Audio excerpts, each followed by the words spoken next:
नारद जी ने सनकादिक ऋषि से कहा कि आप जैसे वक्ता को मिलेगा, आप ही सुना दो। उस समय सनकादिक ऋषि आनंद वन में कथा सुनाते हैं। कथा सुनाने के जैसे सुनाने लगे वैसे भक्ति अपने लड़का ज्ञान वैराग 6 महीना की और भक्ति 16 साल की थी और अपने छोटे बच्चों को उनकी 2 ही अंगुली पकड़ के और उस कथा में नृत्य करने लगी और पूरी कथा सुनती हैं। भक्ति बड़ी प्रसन्न होती हैं और भक्ति ने सिर्फ सनकादिक ऋषि से एक ही प्रश्न पूछा। आप सभी लोग ध्यान दे के सुनेंगे। भक्ति कहती हैं कि महाराज हमें ये बताओ कि मनुष्य जीवन में साक्षात भगवान का दर्शन हो जाए, ऐसा कोई साधन बताइए कि हमें भगवान मिल जाए। तब सनकादिक ऋषि कहते हैं, सनकादिक ऋषि कहते हैं, ध्यान दे के सुनना, इतने लक्षण जिसमें आ जाएं उन्हें भगवान मरने के पहले जरूर दर्शन देंगे, ये 100%। कौन कौन? ध्यान दे के सुनना। सनकादिक ऋषि कहते हैं कि वेदार्ति वेद माता चे पौरुषम सूक्तमेव च त्रयी भागवतम चैव द्वादशाक्षर एव च द्वादशात्मा प्रयागश्च काल संवत्सरात्मकः ब्राह्मणस् अग्निहोत्रम च सुरभि द्वादशी तिथि तुलसी च बसंतस्य पुरुषोत्तम एव च एतेषां तत्त्वतः प्राज्ञैर् पृथक् भावायि भवति। पंच भागवतम शास्त्रम वाचये शौरिते तिथि। श्री सनकादिक ऋषि कहते हैं कि जिनमें इतने चीज में और भगवान में अंतर नहीं मानता है, भगवान के भाव से मानता है, उन्हें भगवान दर्शन देते हैं। ठीक? कौन? ब्राह्मणों के लिए कहा कि जो गायत्री मंत्र होता है वो भगवान कृष्ण ही है ना। जो गायत्री मंत्र 4 बजे उठ करके भगवान गायत्री मंत्र जाप करता है, गायत्री मंत्र और भगवान में कोई अंतर नहीं है। पौरुषम सूक्तमेव च, पुरुष सूत्र ये भगवान का ही, भगवान ही है। दूसरा श्रीमद् भागवत महापुराण, ये जो भागवत पोथी है ये कृष्ण ही है, कृष्ण के अलावा ये नहीं मानना चाहिए, कृष्ण ही है, ऐसा भाव। श्रीमद् भागवतम शास्त्रम द्वादशाक्षर एव च, 12 अक्षर का जो मंत्र है वो श्री कृष्ण ही है। ओम नमो भगवते वासुदेवाय, ये 12 अक्षर का है। राम मंत्र और कृष्ण मंत्र 6 अक्षर राम और 6 अक्षर के सीता मंत्र है, 2 ही मिला के 12 अक्षर होते हैं। 12 अक्षर राम सीता मंत्र भी 12 अक्षर है, ये स्वयं भगवान ही है। द्वादशात्मा प्रयागश्च, जो प्रयागराज है इलाहाबाद, वो भी भगवान कृष्ण ही है। प्रयागराज और कृष्ण में अंतर जो मानता है, तब इतनी भीड़ में है ना, माघ में, और ये दद्दा मर गए, जुट गए, लेकिन छोड़े नहीं। लोगों ने कहा बड़ी भीड़ है, फिर भी गए और सबने दर्शन भी किए।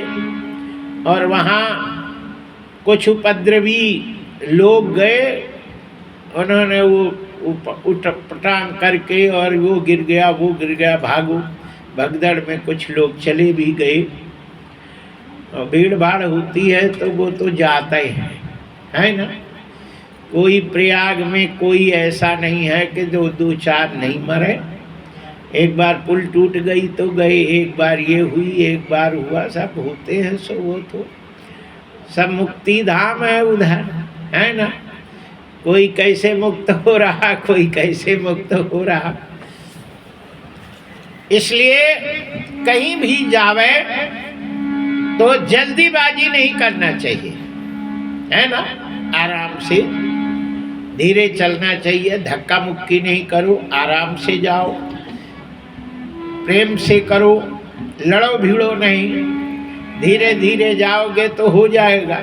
हम आगे जाए, हम आगे जाए, वो करें, उसमें ठीक नहीं होता है। हमारे सनातन धर्म में जो ये बताते हैं कि सर्वे भवन्तु सुखिनः, सर्वे सन्तु निरामयाः, सर्वे भद्राणि पश्यन्तु, मा कश्चित् दुःख भाग् भवेत्। हमारे सनातन धर्म में सब सुखी रहें। हे भगवान, सबको सुखी करो। सर्वे भवन्तु सुखिनः, सब निरोग हो जाए। और जब सब हो जाए तो भगवान बाद में हम पे भी थोड़ा कृपा कर दो। ये नहीं कि पहले हम पे करो, सब जाए झूले में। जय जय श्री सीताराम। इसलिए सनातन धर्म में हमारी माताएं जब भोजन बनाती हैं और सबको पवाती हैं, और जब सब पा लेते हैं, कोई नहीं बचा, तो फिर माताएं फिर पाती हैं, है ना। अब उसमें कभी कभी जय जय सीताराम कछुआ आइटम तो कछुआ ही नहीं मिलता है। सीताराम।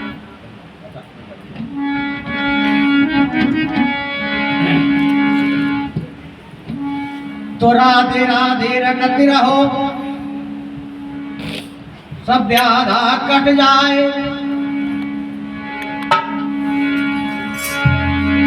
जन्म कोट की आपदा, एक राधा नाम सी जाए। राधे राधे बोल प्यारे, राधे राधे बोल प्यारे, श्याम चले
प्यारे राम चले आए राधे राधे बोल राम चले आए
बोलिए बाके बिहारी लाल की जय।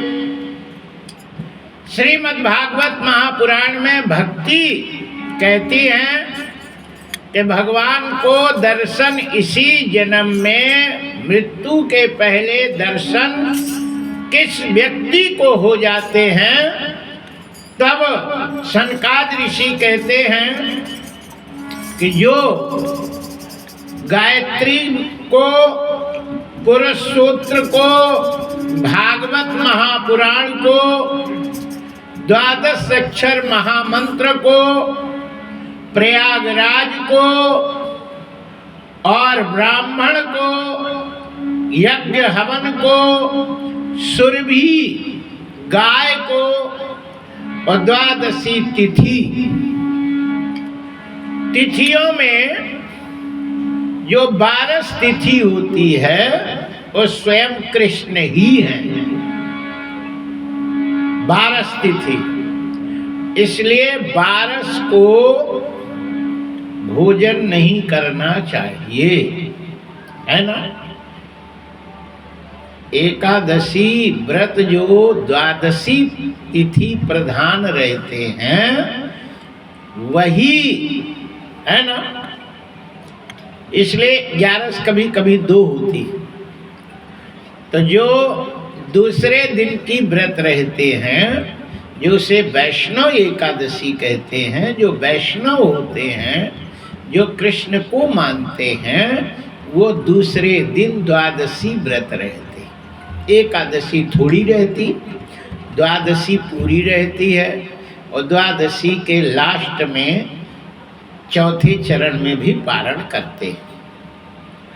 तो वो जो होते हैं वो वैष्णव कहलाते हैं।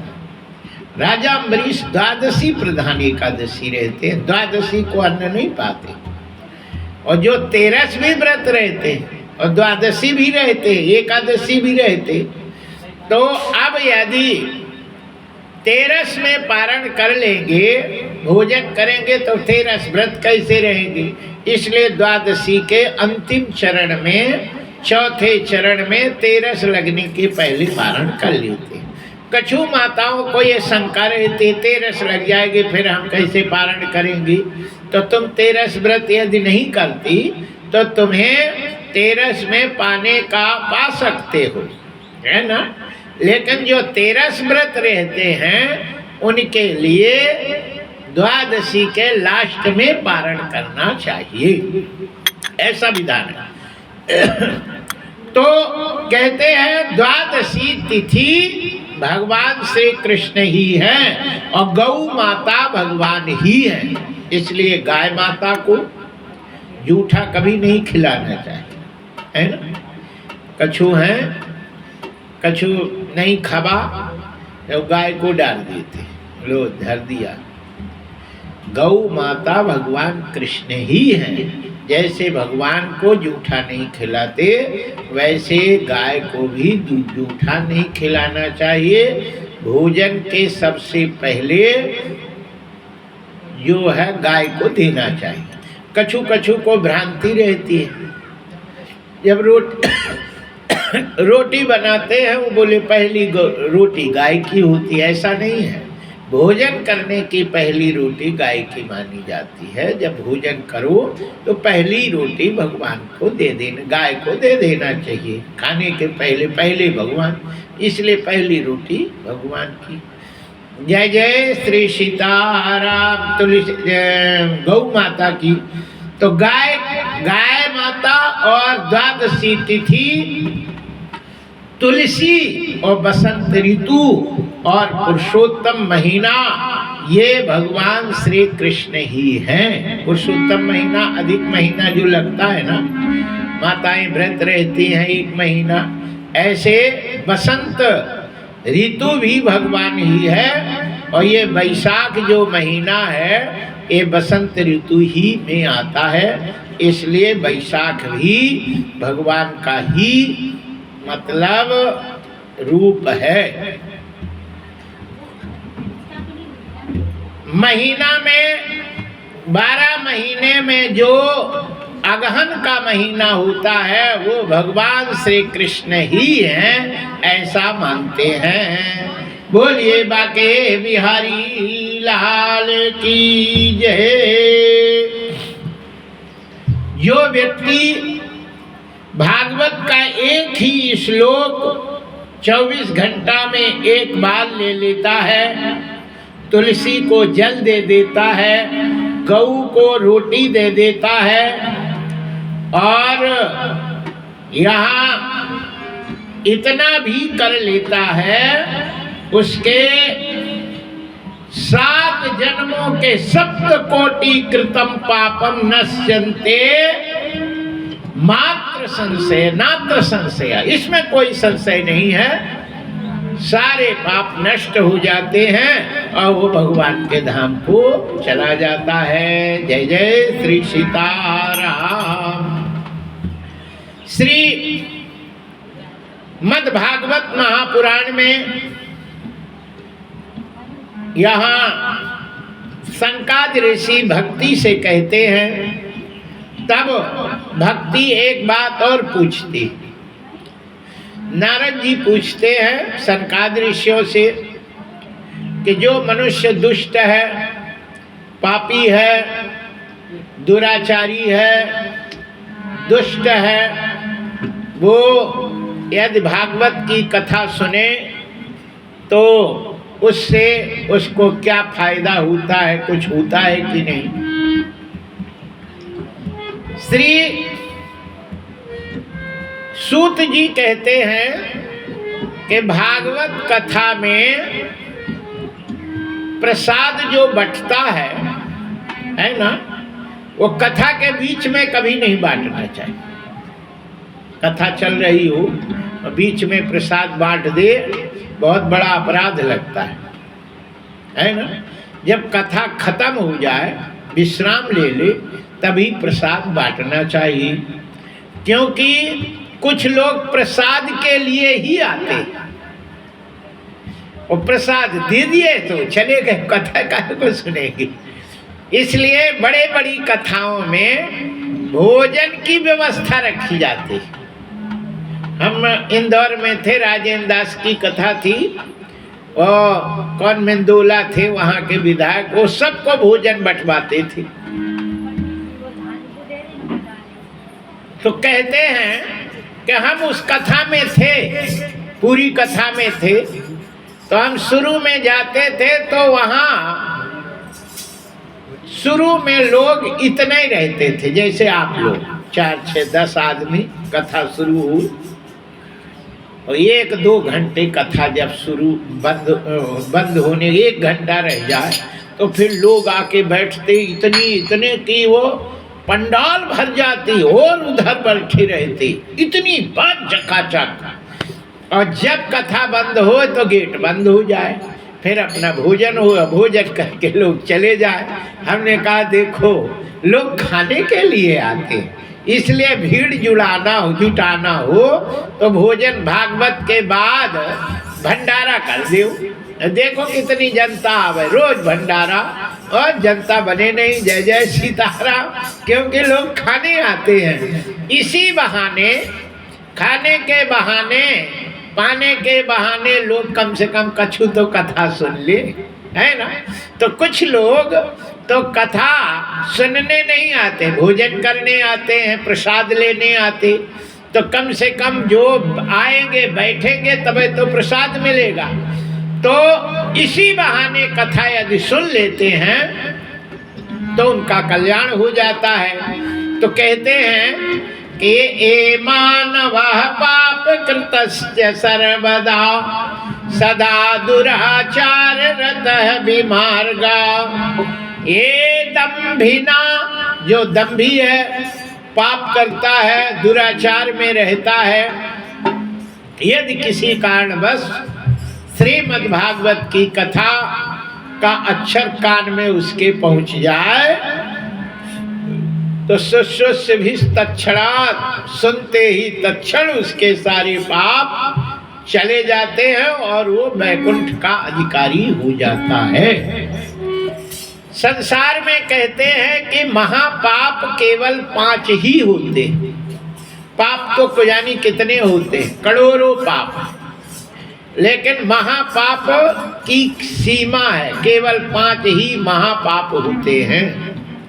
पंचोग्नि पाप, 5 महापाप। और 5 महापाप कौन कौन है, ध्यान रखो। दारू पीना महापाप, मद्यपान करते हैं, ये महापाप है। दूसरा महापाप है गौ ब्राह्मण की हत्या, गाय और ब्राह्मण मर जाए हाथ से, वो महापाप, दूसरा महापाप। गौ ब्राह्मण की हत्या से भी खतरनाक पाप होता है दारू पीना, तो बहुत बड़ा पाप। दूसरे नंबर में गाय और ब्राह्मण की हत्या हो जाए, ये दूसरा महापाप। तीसरा महापाप है सोने की चोरी करना, है ना, ये तीसरा महापाप है। और चौथा महापाप है गुरु की पत्नी को हरण कर लेना। और चौथा महापाप है विश्वासघात, किसी को वचन दे दो और फिर मुकर जाओ, ये विश्वासघात होता है। इसलिए शास्त्रों में लिखा है कि महापाप से बचना चाहिए और माताओं को, पुरुषों को, किसी को वचन देने के पहले 100 बार सोचना चाहिए कि हम हाँ कहें तो उसे करना चाहिए।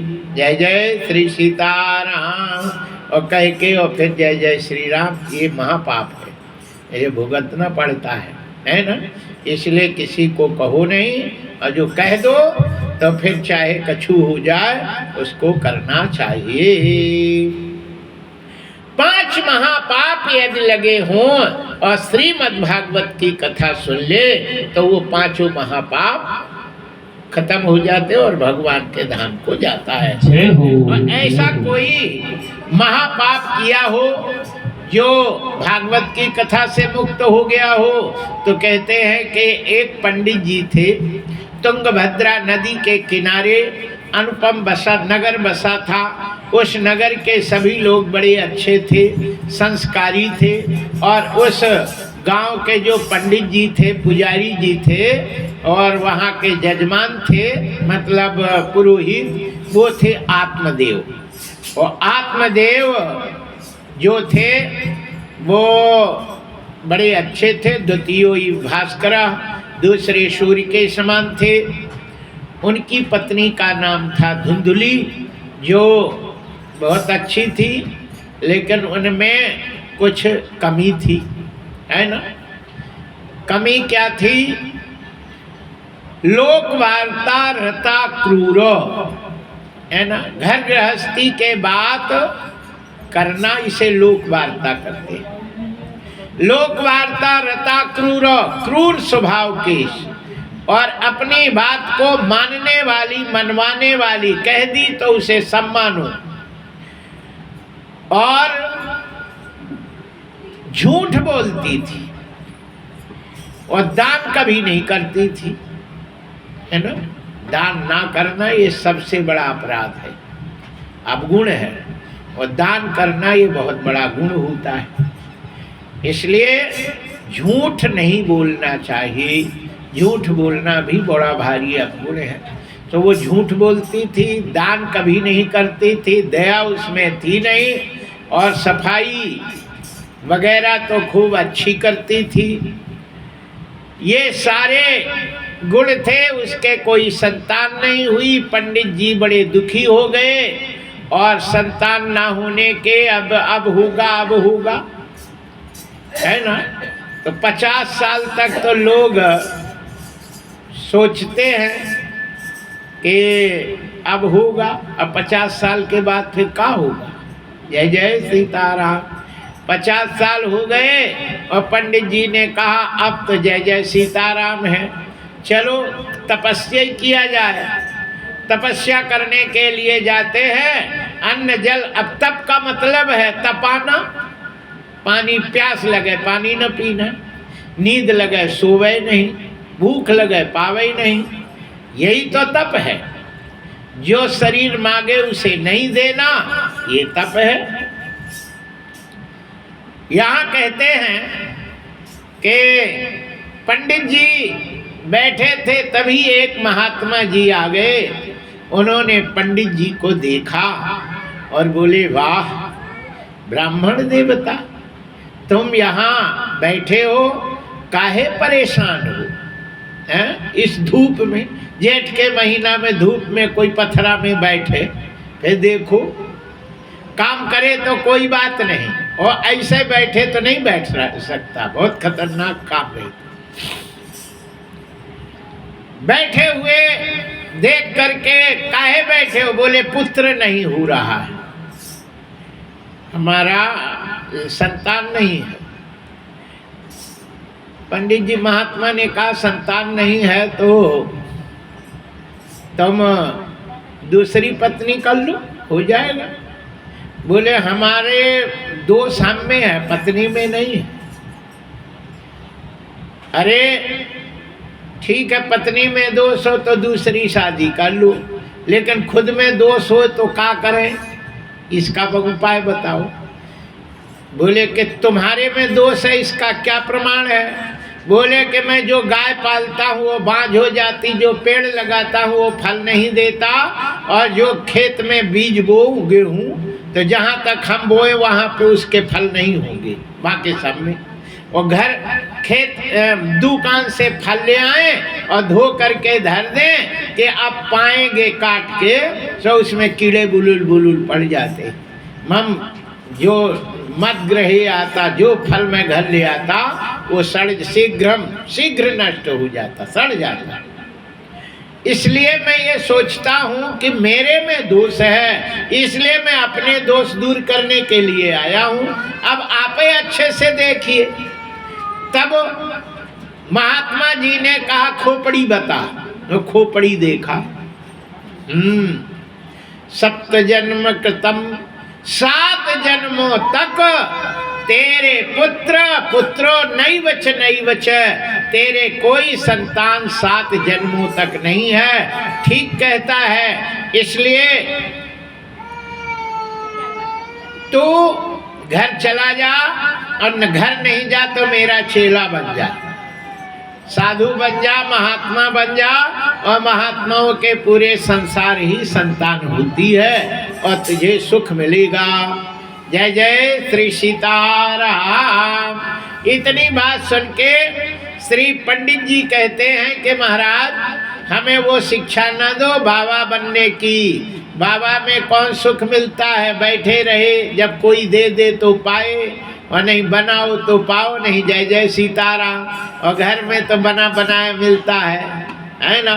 यदि नहीं भोजन करे बैठे हैं तो 10 खड़े हैं, चलो भोजन कर लो, चलो कहने वाले हैं। नाती हो जाए तो बब्बा उठो चलो कहने वाला है, और संन्यास में तो सुख है। इसलिए मुझे संतान चाहिए, और हम अब मर भी नहीं सकते। तुमने हमें कहीं का नहीं छोड़ा बाबा जी, ज्यादा काहे को बताए थे, उपाय बताना चाहिए, तुम तो पूरे बता दी। अब हम मर के क्या करेंगे जब 7 जन्मों तक नहीं, अब हम तुम्हें नहीं छोड़ेंगे। पैर पकड़ लिया। महात्मा ने कहा अच्छी आफत आई, और उन्होंने सीधे के सीधे उनको एक फल देना पड़ा, और वो फल ले जा करके अपने पत्नी को देना। लेकिन पत्नी के लिए परहेज, आयुर्वेद की जितनी दवाई होती है वो परहेज में चलती, और अंग्रेजी दवाई है उसको परहेज नहीं चाहिए, सब पाओ, है ना। अंग्रेजी दवाई देता डॉक्टर तो परहेज नहीं बताता, बोले सब पाओ। लेकिन आयुर्वेद की दवाई जो होती है उसमें परहेज रहता है। श्री महात्मा जी ने पंडित जी से कहा कि पत्नी को फल देना, लेकिन वो झूठ बिल्कुल न बोले। जब तक लड़का ना हो जाए तो झूठ तो बोले नहीं, सत्य बोले, वो सब पर दया करे, और दान नित्य करे, नित्य दान करे, और अशुद्ध अवस्था में ना रहे, है ना। जैसे ही बाथरूम वगैरह जावे तो स्नान करे, शुद्ध रहे। इतना करेगी तो पुत्र अच्छा होगा।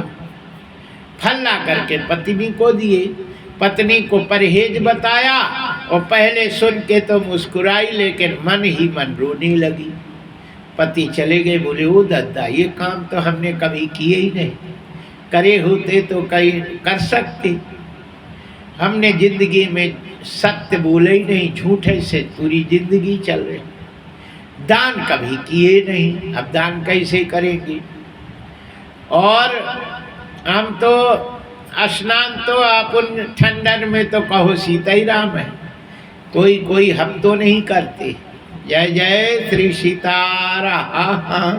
ठंड में एक गांव में गए तो हमने कहा भागवत करनी है, बोले महाराज खूब भागवत करो, लेकिन जजमान कोई ना बनेगा, तुम ही पूजा करो, तुम ही पाठ करो, तुम ही कथा सुनाओ, हम दूर से सुन लेंगे। हमने कहा क्यों? बोले महाराज हम लोग 8 दिन हो गए नहाए नहीं ठंड में। जय श्री सीताराम। हमने कहा बताओ कैसे कैसे लोग हैं। शास्त्र में लिखा है कि बिना स्नान करे भोजन नहीं करना चाहिए। सनातन धर्म में लिखा, अन्न का सेवन तो करना ही नहीं चाहिए, है ना। जो अन्न पाता है विष्ठा के समान माना जाता है, इसलिए स्नान करके ही अन्न पाना चाहिए। तब ये पूछते हैं कि मान लो कि स्नान के पहले काका पा सकते हो, तो स्नान के पहले दूध पी सकते, दवाई खा सकते, फल फूल पा सकते, चाय वगैरह पी सकते हो। फल फूल वगैरह ये सब पानी है, दूध है, दवा है, फल फूल है, ये सब पाया जा सकता है, लेकिन अन्न बिना नहाए नहीं पाना चाहिए। जैसे चाय पी लिया तो ठीक है, लेकिन तुमने बिस्कुट पाया है ना चाय के साथ, तो ये गलत है ना। स्नान करके ही पाना चाहिए। फल फूल पा सकते हो। जय जय श्री सीताराम। ये सनातन धर्म में ऐसा लिखा है, अपने धर्म में, और तुम लोग जैसे करो तो करते रहो, कोई दिक्कत नहीं है। बोलिए बाके बिहारी लाल के जय। हरिशरणम। आइए यहाँ श्री आत्मदेव पत्नी को कहते हैं, पत्नी विचार करती है, बोले ये मेरे बस की नहीं है, और हम लड़का पेट में आएगा और उससे हमें परेशानी बढ़ेगी, इसलिए ये फल खाओ ही नहीं, है ना। ये रट्टा कुकर है। कहते हैं कि जो बांझ होती हैं, विधवा होती हैं, वो स्त्रियां सुखी होती हैं, और जिनके लड़का होता है वो बेचारी जिंदगी भर दुखी रहती हैं। और बहू आ जाए तो फिर बहू अपने मनमाना करती है, फिर वही करना पड़ता है। इसलिए बंध्या व विधवा नारी सुखनी चेती में मति, उसने कहा मेरी मति है। अच्छा, भागवत में लिखा है ये सत्य नहीं है ना, ऐसा लिखा है। तो बोले ये में मति, ये धुंधुली की मति है, ना कि पुराणों की मति है ना। वो कहती में मति। बोलिए बाके बिहारी लाल। अच्छा, भागवत में कुछ ऐसी बातें लिखी है जिसको लोग सत्य मान लेते हैं। बोले ऐसा है, वो सत्य नहीं है। वो किसी एक व्यक्ति का विचार हो तो वो विचार भागवत का विचार नहीं है। क्यों वकील साहब? मान लो कि एक व्यक्ति का कहता मेरा वचन, तो तुम्हारा वचन है तो सबका थोड़ी है, तभी तो कोर्ट में जीता जाता है। तुम कहते हो, मैं कहता हूँ, किसी की बात वहाँ नहीं चलती, मजिस्ट्रेट के बाप की बात नहीं चलती, वहाँ भी प्रमाण चाहिए, धारा चाहिए, इसमें ये लिखा है और इसके ये अधिकारी है, ये मैं कहता हूँ, ये फलाने में है, तो वो बात मानी जाती है। और कोई कहते नहीं मैं कहता हूँ, तुम कौन होते हो कहने वाले? तुम्हारी क्या मति? तुम्हारी थोड़ी है। नहीं, वो जो शास्त्र में लिखा है वो प्रमाणित होता है, और जो शास्त्र में नहीं है वो प्रमाणित नहीं होता। जैसे शुक्राचार्य कहते हैं, शुक्राचार्य जी राजा बलि को जब वामन भगवान को दान देने लगते तो उस समय शुक्राचार्य कहते हैं कि स्त्री स्मर्म विवाहे च भृत्यार्थे प्राण संकटी गो ब्राह्मणार्थे हिंसाय। इतनी जगह झूठ बोलो पाप नहीं लगता, लेकिन शुक्राचार्य कह रहे हैं, लेकिन भागवत में पुराण नहीं कह रहा है कि यहाँ झूठ बोलो पाप नहीं लगेगा। बताओ, पत्नी से झूठ बोले पाप नहीं लगेगा, पत्नी पति से झूठ बोले पाप नहीं लगेगा? खूब लगता है। शास्त्र में कहीं नहीं लिखा है कि तुम झूठ बोलो तो पाप नहीं लगेगा। लड़की की शादी में झूठ बोल दो पाप नहीं लगता, भयंकर पाप लगता है। शुक्राचार्य कह दिए तो मान लिया कि यहाँ झूठ बोलो पाप नहीं, खूब पाप लगता है। सिर्फ एक ही जगह पाप नहीं लगता, झूठ बोलने पर। शुक्राचार्य के इतने बयानों में स्त्री स्मर्म विवाहे च भृत्यार्थे प्राण संकटे गो ब्राह्मणार्थ, गौ ब्राह्मण की हत्या हो रही हो, यदि वो झूठ बोलने से उसकी हत्या ना हो, बच जाए, ऐसी जगह झूठ बोलने में पाप नहीं लगता बल्कि पुण्य लगता है। बाकी सब जगह झूठ बोलने में पाप लगता है। जैसे मान लो लड़की की शादी करी, अच्छा घर, अच्छा दूल्हा मिल गया, अच्छा दामाद मिल गया, सब कछु, अब पैसा है नहीं। अब उनने मांग करी कि हमें इतना चाहिए, अब तुम नहीं है तुम्हारे पास, तो या तो शादी टूट जाए। तो फिर बोले ये श्लोक पढ़ के बाप कहता है झूठ बोल दो तो पाप नहीं लगता, और झूठ बोल दे वह बैंक में है, FD टूटेगी तो दे देंगे, कर लो। वो लालच में कर लेता है, ठीक।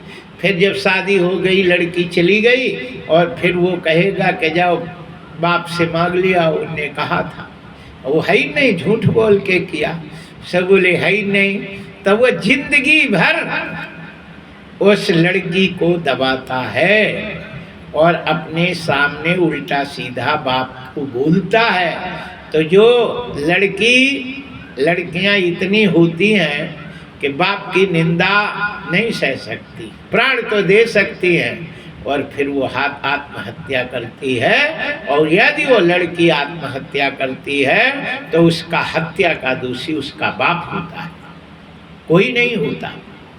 इसलिए वो बाप अच्छा होता है जो 100 रुपया देने की इच्छा होवे, अपने तो 50 रुपया का है, हम 50 दे सकेंगे, करना है तो करो और नहीं तो नहीं करो, जहाँ भाग्य होगी वहाँ होगी। लेकिन मैं इतना समर्थ नहीं है अब वो यदि 50 देने को कहे और 100 देगा तो लड़की छाती ठोक के कहेगी मेरा बाप कहा था 50 देंगे, 100 दिया है, तुम्हारी हिम्मत है कोई को कह के और दूना दे दे, उसका हिम्मत रहती है और कभी भी।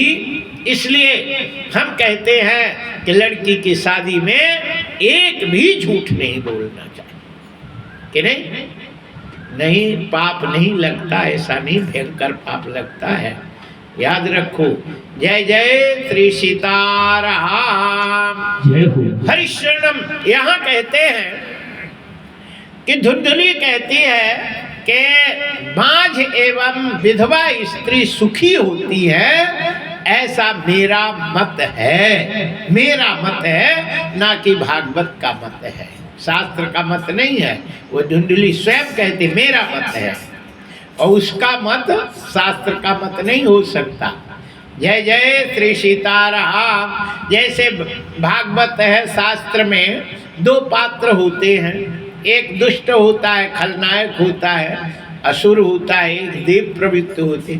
असुर जो कहता है उसकी बात है, ना कि शास्त्रों की बात, उसको मानना चाहिए।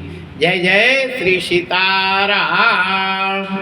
तभी उसकी बहन आ जाती है और बहन ने कहा कि मैं गर्भवती हूँ, मेरा लड़का होगा मैं तुझे दे दूंगी, ये फल गाय को दे दो। वो बड़ी खुश हो गई और उसने फल गाय को दे दिया। कुछ समय के बाद तीर्थ यात्रा करने आत्मदेव जाते हैं, जब आते हैं तो उनके लड़का हो चुका था।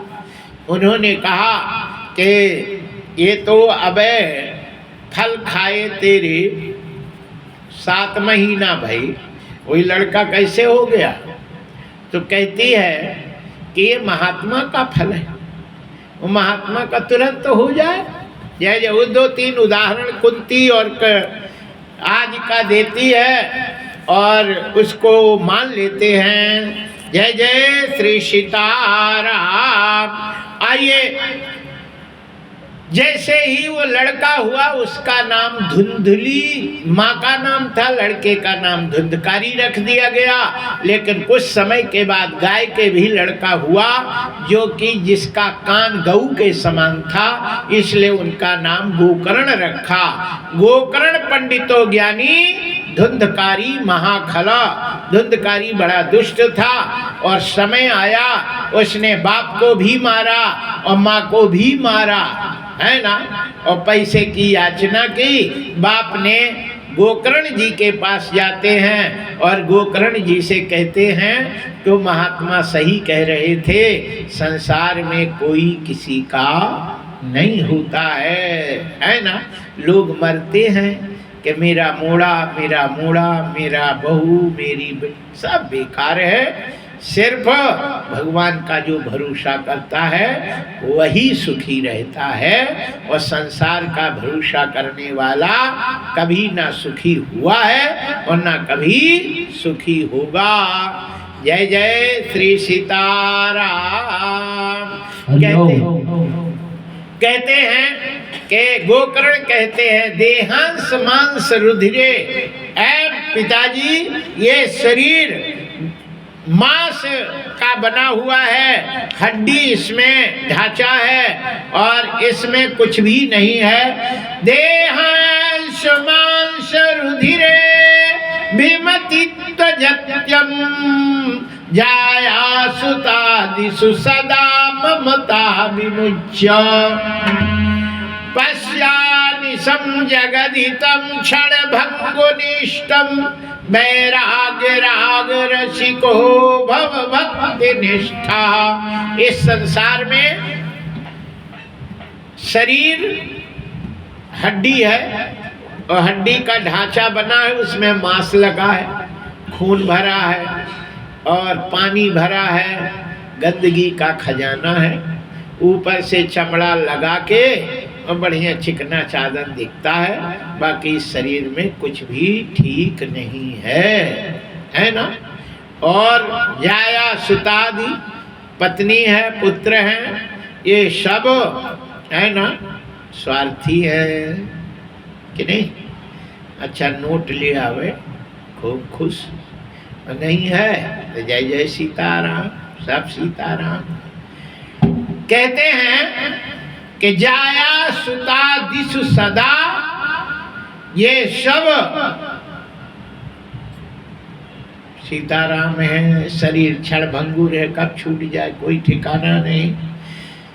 वैराग्य राज रस को भव मुक्ति भक्ति निष्ठा, भक्ति और निष्ठा से वैराग्य रूपी से इन सबके रस्सी खोल देना चाहिए और भगवान को भजन करना चाहिए।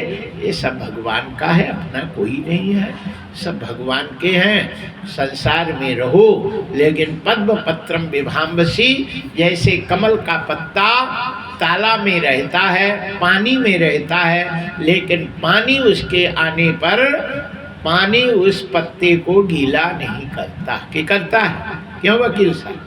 पानी पत्ता में, कमल के पत्ते में आ जाए तो पत्ता गीला नहीं होता, पानी भरे भरा रहता है। हवा चलती है, लहर आता है, पत्ता के अंदर पानी आ जाता है लेकिन पत्ता गीला नहीं होता। फिर हवा चलती है, फिर वो पानी चला गया और पत्ता सूखा का सूखा बना रहता है। इसी प्रकार संसार में रहो और संसार के जो भी मोह ममता आ जाए तो उससे गीले नहीं होना चाहिए, उससे अलग रहना चाहिए। पद्मपत्रम विभावशी श्री गोकर्ण जी ने अपने पिता को समझाते हैं और पिताजी सब छोड़ छाड़ के बाबा हो जाते हैं। सीधे अब घर छोड़ दिए, अब धुंधली थी, अब लड़का आया धुंधकारी, बोले पैसा निकाल। अब पैसा कौन फरता है? जय जय श्री सीताराम। फरता हो तो कहो टोल ले, हिला दो, वो तो जितना रखा है सो खत्म, फिर तो थोड़ी होता है। आवे और खत्म हो तो ठीक है, आएगा। और जब आने का स्रोत नहीं है, जो था वो चला गया, फिर कैसे कहे कि आएगा? कि नहीं, वो है ही नहीं। उसने पकड़ा और अच्छी तो पिटाई करी और बोले कि पैसे नहीं रहे तो तुझको मुंह में लकड़ी, जलती लकड़ी ठूस के मारूंगा, प्राण निकाल लूंगा। ऐसा कह के चला गया। वो पत्नी धुंधली आज पश्चाताप करती है कि हमने कितना छल किया, कितना झूठ बोला और कितना निर्दयता की, दान कभी नहीं किया। ये सारी बातें करके और वो बहुत रोती है और कहती है कि इसका फल तो हमें मिलेगा ही। जय जय श्री सीताराम। उस समय कहते हैं कि उसने गले में रस्सी बांध के और एक पथरा, वो पहले जमाने में चकरी नहीं होती थी, जात पीसने वाला, वो उसमें छेद रहते डालने का, उससे वही रस्सी डाल के गले में बांध के और कुआं में कूद गई, सो मर गई। धुंधकारी आया, मम्मी पैसा दे। अब देखा तो थी नहीं, वो तो कुआं में जय जय सीताराम, अच्छी रही, मर गई, बहुत अच्छा। 7 वैश्याओं को लाता है और वैश्याओं ने वही काम किया जो माँ के साथ करने वाला था। जलती हुई लकड़ी मुंह में डाल के मारने वाला था, उसने गले में रस्सी बांध के उनने दारू पिला के मारा, खींचा, नहीं मिला तो जलती हुई लकड़ी से उसको मार डालती हैं। धुंधकारी बहुत भारी प्रेत बनता है, बस्ती को सबको परेशान किया, बस्ती खाली हो गई और यहाँ भयंकर प्रेत बनता है। कहते हैं कि कर्म न करियो कारो रे, देखें ऊपर वारो, राम राम रे, देखें ऊपर वारो।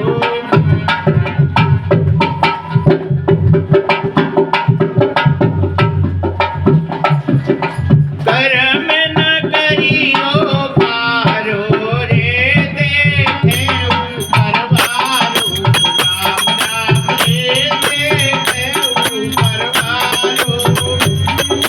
कर्म न करियो कारो रे, देखें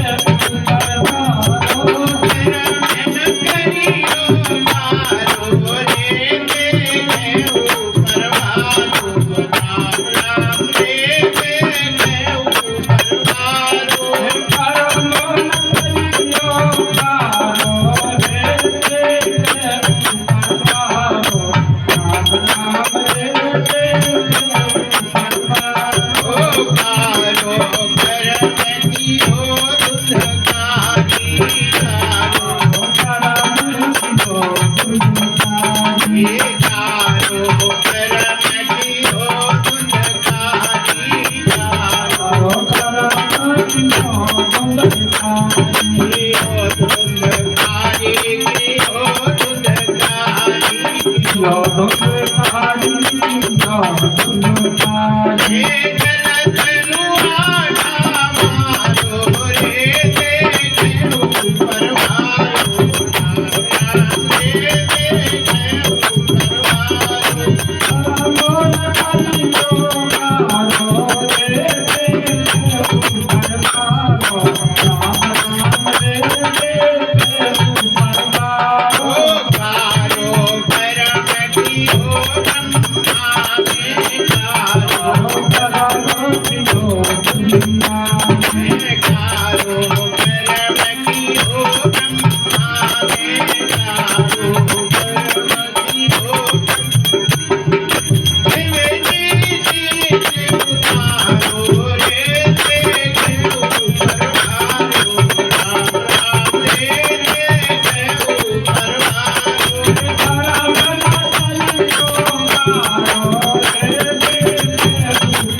देखिए, गलत काम नहीं करना चाहिए, है ना। याद रखिए, कभी भी किसी को दुख देकर सुख लेने की इच्छा नहीं लेनी चाहिए। किसी भी व्यक्ति को तकलीफ हुए वो तुम्हें सुख हुए, वही अधर्म है ना। सुख देकर सुख लेना चाहिए, है ना। सुख देके सुख जो लेता है वो धर्म है, और दुख दे करके यदि सुख लेता है तो फिर वो अधर्म की श्रेणी में आ जाता है। जय जय श्री सीताराम। उसके लिए सजा की व्यवस्था रखी गई है, और फिर यमराज तुम्हें खूब तकलीफ देते हैं और मजा लेते, जैसे तुमने मजा लिया। जो दूसरी जीव को खाता है ना, उसके प्राण निकलते हैं, उसके चमड़ी छीलता है जिंदा, और गर्म पानी डाल के उसको उबालते हैं जिंदा। उस समय उसको कितनी तकलीफ होती है, और वो फिर कितना बड़ा पाप होता है। और जिसको फिर यमराज सजा देते हैं और कुंभी पाक नामक नरक में डालते हैं। एक कुंभी पाक होता है, जो जीव को खाता है उसे घड़ा होता है, उसमें तेल खौलता रहता है, उस जीव को उसमें जिंदा डाल देते, लेकिन वो मरता नहीं है। और जैसे पूड़ी नहीं लाल लाल हो जाती, ऐसा वो लाल लाल हो जाता उसके शरीर फूल के बिल्कुल, खूब तकलीफ और पूरे में चिल्लाएगा लेकिन मरता नहीं है, और कष्ट दूना तिगुना होता है। और फिर उसको वो व्यवस्था बनाई गई है जो सुख देकर सुख लेता है ना। जैसे गाय है, गाय को बढ़िया खिलाते हैं, फिर वो प्रसन्न होती है, बछड़े को दूध पिलाती है, और फिर उसके दूध दूहते हैं, फिर उसकी रबड़ी बनती है, खीर बनती है, और फिर रसगुल्ला बना, आनंद लेता है। सो सुख देने के बाद सुख मिलता है वही पुण्य है, और जो दुख दे करके सुख लेता है वही पाप है। जय जय श्री सीताराम। सुख दीने सुख होता है और दुख दीने दुख होए। जो दुख देने पर सुख लेता है उसको दुख ही होता है, जो सुख देने पर सुख लेता है उसको सुख की प्राप्ति होती है। बोलिए बाके बिहारी लाल की जय। आइए, समय हो चुका है, हमारे आरती की थाली लग चुकी है। बस 2 मिनट और कथा को हम किनारे करके और आरती होगी। जय जय श्री सीताराम। धुंधकारी बहुत बड़ा प्रेत बनता है। उसी समय गोकर्ण जी आते हैं, घर में ताला लगा हुआ था, बागर चबूतरे पे लेट गए, लेकिन वो प्रेत बन के उनको भयंकर, कहीं हाथी कहीं घोड़ा भयंकर रूप में दिखाई दिया। गोकर्ण जी उठ करके अपने कमंडल से जल लेते हैं, गायत्री मंत्र का जाप करते हैं, उसके ऊपर छोड़ते हैं, और वो बोलता है मैं तुम्हारा भाई धुंधकारी हूँ। मुझको वैश्याओं ने, 7 वैश्याओं ने मुँह में जलता हुआ लुआठा छोड़कर मेरा वध किए हैं। मैं भयंकर प्रेत योनि में आया हूँ। मुझे कोई भोजन करता हूँ लेकिन पेट में नहीं जाता है, मुझे बहुत कष्ट है। आप कोई उपाय करिए जिससे कि मुझे ये योनि की प्राप्ति मिट जाए। उस समय गोकर्ण ने कहा कि चलो मैं गया ले जाता हूँ, है ना।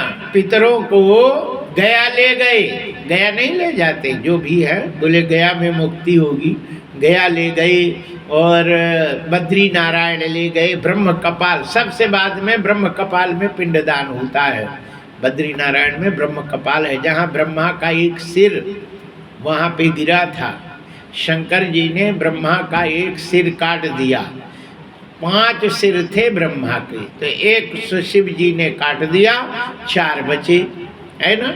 वही है, यहाँ कहते हैं कि जिससे झूठ बोले थे, ब्रह्मा भी झूठ बोले, जिसके वो सिर काट दिया गया था।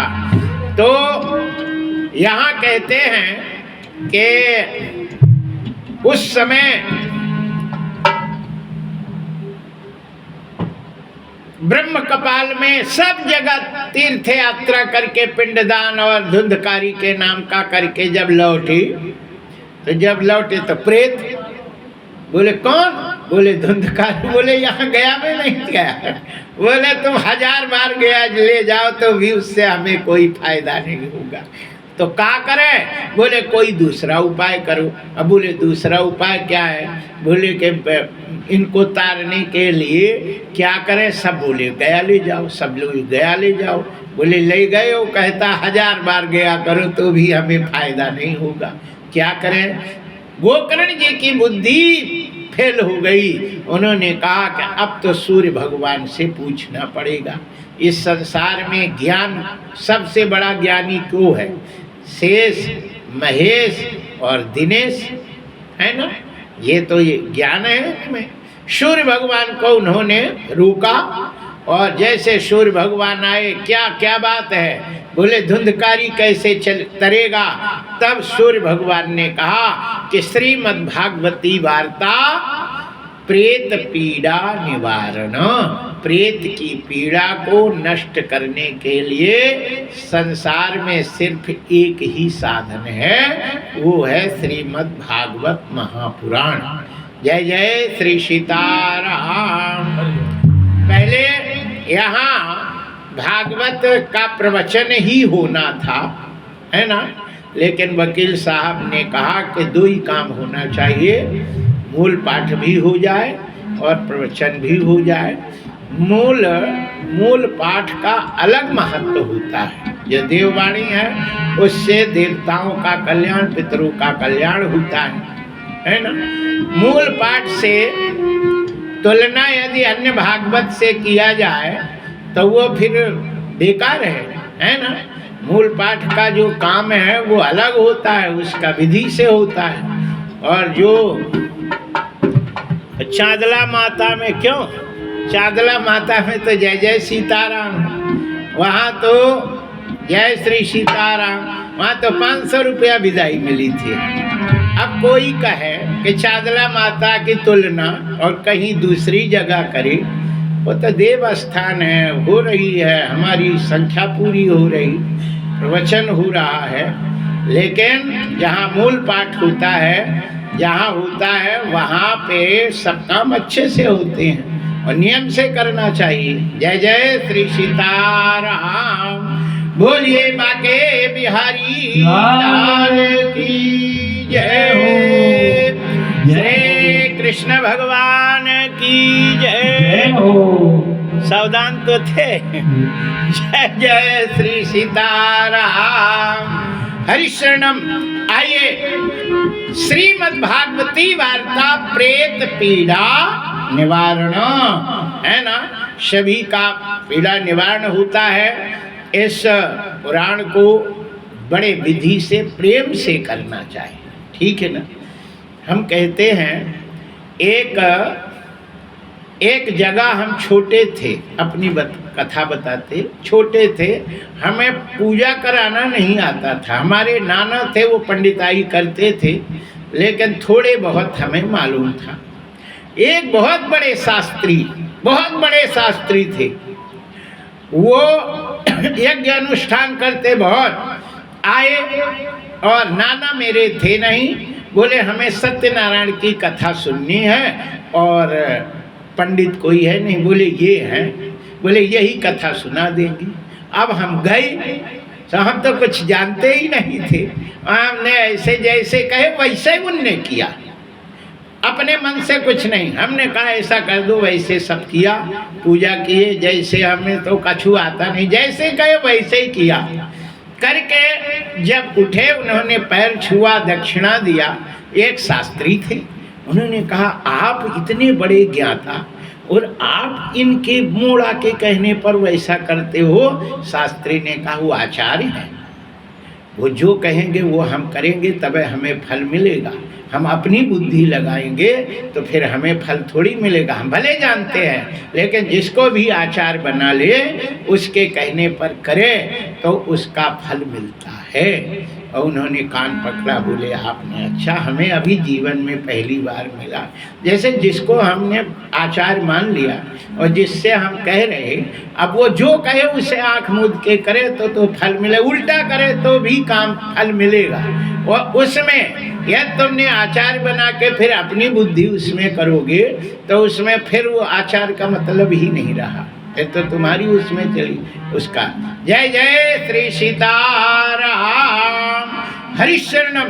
हम लोग भी हैं, जिसको भी आचार्य बना लेते यज्ञ अनुष्ठान में, फिर हम मुँह बंद रखते, वो जो भी करता है उससे कभी नहीं। जबकि उल्टा करेगा तो भी और सीधा करेगा तो भी, क्योंकि मैंने उसको आचार्य नियुक्त कर लिया है ना। किसी को मान लिया तो फिर उसी के मन आधार पे चलना चाहिए। जय जय श्री सीताराम, बोलिए बाके बिहारी लाल की जय हो, जय हो। हमारे तो वकील साहब है, अविनाश हैं, यहाँ हमें अनुष्ठान करते हुए ये तीसरा अनुष्ठान है ना।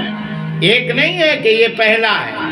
पहले हमने किया भागवत, फिर दुर्गा सप्तशती का पाठ किए और यहाँ हनुमान बाहुक वगैरह सब करे। और आज ये तीसरा पाठ है, तीसरा का कथा है। और हमारे वकील साहब अविनाश ये बहुत हमें चाहते हैं, यहाँ के सब अच्छा, क्योंकि यदि हमें ये मालूम है कि यदि हम गलत करेंगे तो एक बार के बाद फिर दोबारा उसके तरफ देखता नहीं है। हम भी दे जानते, एक बार यदि बीत गया, एक बार निकल गया भगवान, अब तो भैया अब तो हम नहीं। तो ये हमें मालूम है कि यदि हम गलत करेंगे तो एक बार के बाद फिर दोबारा बुलाता नहीं। यदि दोबारा बुलाएगा तो उसको कुछ संतोष जरूर होगा कि हाँ ठीक है। जय जय श्री साहब। कथावाचकों की कमी नहीं है, पंडितों की कमी नहीं है सिरोज में, है ना? सब जगह क्यों भरे पड़े हैं, पूछ रहे कि हमारी कर लो।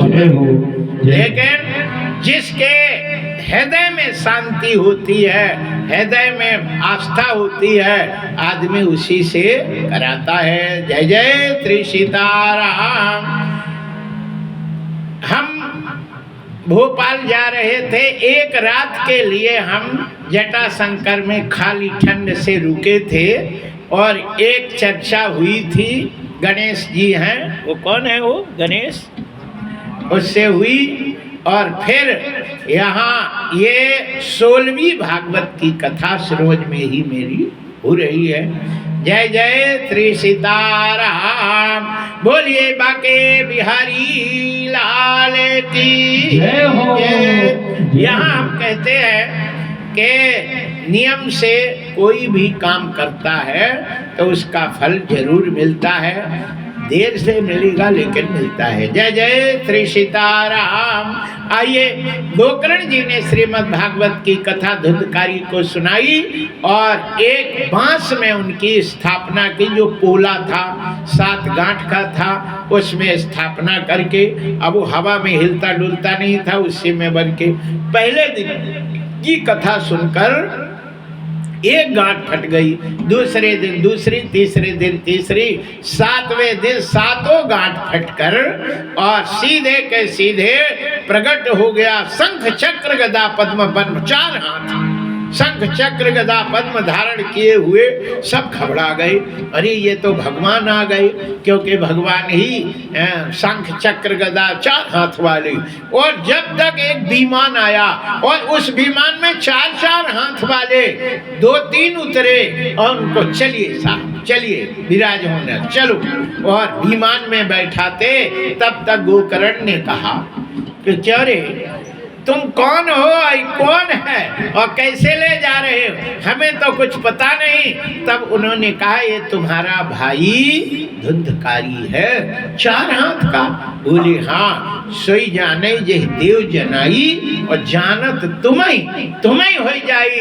भगवान के जितने पार्षद होते वो सब 4 हाथ वाले ही रहते, भगवान भी 4 हाथ के रहते।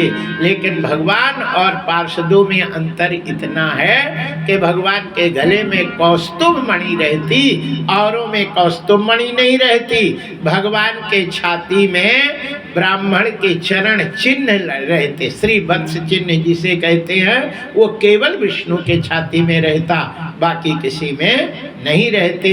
क्योंकि भृगु जी ने जब लात मारी थी विष्णु के छाती में, तो वो लात पूरा चिन्ह बन गया था और वही चिन्ह विष्णु के, तभी लक्ष्मी जी उनके रहती हैं। कहते हैं ब्राह्मण के चरण में लक्ष्मी का वास होता है। जो ब्राह्मण के घर में, जिसके घर में ब्राह्मण के चरण धुलते हैं, उस घर में लक्ष्मी निवास करती है। और जो चरण विष्णु के छाती में लग गए, विष्णु ने कहा अब लक्ष्मी जी यहीं रहेंगी। और जब समुद्र मंथन हुआ और लक्ष्मी ने यदि वरण किया तो विष्णु को ही किया था। 33 करोड़ देवताओं में से केवल विष्णु को पास किया था, क्योंकि ब्राह्मण के चरण जिनके हृदय में हो, उससे पवित्र संसार में दूसरा कोई होता नहीं है। जय जय श्री सीताराम। श्रीमद् भागवत में भी ब्राह्मण भगवान कृष्ण का ही रूप कहा गया है। जय जय श्री सीताराम। इस प्रकार यहाँ गोकर्ण जी हर साल में आषाढ़ मास के शुक्ल पक्ष नवमी से श्रीमद् भागवत की कथा सुनाने लगे। लोग आते रहे। एक साल के बाद पहले एक भी माना, फिर 2 आए, फिर 3 आए। जो तैयारी करके आया वो चला जाता था, मुक्त कराने लगे। कहते हैं ये कथा जो हम आपको बता रहे, ये पद्म पुराण की कथा शौनक ऋषि, श्री सूत जी शौनक ऋषि से कहते हैं, जिनने प्रश्न पूछा था कि भक्ति ज्ञान वैराग्य आवे, माया मोह चला जाए, ऐसी कोई कथा बताए। बोले श्रीमद् भागवत की कथा है, जिसको सुनने से भक्ति ज्ञान वैराग्य आता है, माया मोह ज्ञान चला जाता है। सप्ताह की विधि कैसी करना चाहिए? बोले कभी भी भागवत की कथा की जा सकती है। वैसे भादों के महीना से यहाँ गणना की गई है, क्योंकि भादों के महीना में श्रीमद् भागवत की कथा पहली भई थी, है ना। भादों का महीना, कुमार का महीना, कार्तिक का महीना, अगहन का महीना और आषाढ़ और सावन, ये महीने में कथा सुनने से जीव की मुक्ति मिलती है। ये मुक्ति का महीना है, ठीक है ना। और बाकी उसमें कथा करने से घर का पालन पोषण होता है। माघ की महीने में कथा सुनने से पुत्र की प्राप्ति होती है। ऐसे हर महीना, बैसाख का अलग और जेठ का अलग, हर महीना अलग अलग फल देते हैं। ऐसी कथा का महात्मा बताते हैं। लड़की की शादी में जितनी व्यवस्था करनी चाहिए उतनी भागवत में भी व्यवस्था करना चाहिए। सबको चिट्ठी बोल के लिख करके सबको भेज देना चाहिए कि हमारे चिट्ठी कैसे लिखने चाहिए। महानुभावों सज्जनों, चिट्ठी लिखना भी लिखा है भागवत में। सज्जनों, हमारे यहाँ अत्यंत दुर्लभ मोक्ष प्राप्ति श्रीमद् भागवत कथा हो रही है। 7 दिन की है। आप सब लोग 7 दिन कथा सुनने के लिए आवें। यदि आपको टाइम नहीं है तो कम से कम 6 दिन तो कथा सुनी लो, और यदि 6 दिन का समय नहीं है तो कम से कम 5 दिन तो कथा सुनो ही, और उसके 5 दिन का भी समय नहीं है तो कम से कम 4 दिन, 3 दिन, 2 दिन, 1 दिन जरूर सुनने का कृपा करें। ऐसे आप सबको चिट्ठी बता के सूचना दे देना चाहिए। और सूचना देने के बाद भी यदि कोई नहीं आता है तो उसका दोषी वो होता है। बिना सूचना दिए यदि कथा कर लेता है तो फिर उस कथा का दोष उस कर्ता को लगता है। इसलिए सबको बुलाना जरूर चाहिए, क्योंकि हम लोग सनातनी हैं। स्वयं कल्याण होवे तो हम अपना कल्याण तो चाहते ही हैं, लेकिन सबका कल्याण हो, क्योंकि कथा तो हो ही रही है ना। ऐसा थोड़ी है कि जो 4 कथा सुनबे नहीं आएंगे तो कथा नहीं होगी, ऐसा तो होता नहीं। जो हो रही है वो तो होगी। इसलिए ज़्यादा से ज़्यादा लोग आ जाएं, उनका कल्याण हो जाए और सबका हो जाए, ऐसा भाव रखना चाहिए। जय जय श्री सीताराम। इस प्रकार श्रीमद् भागवत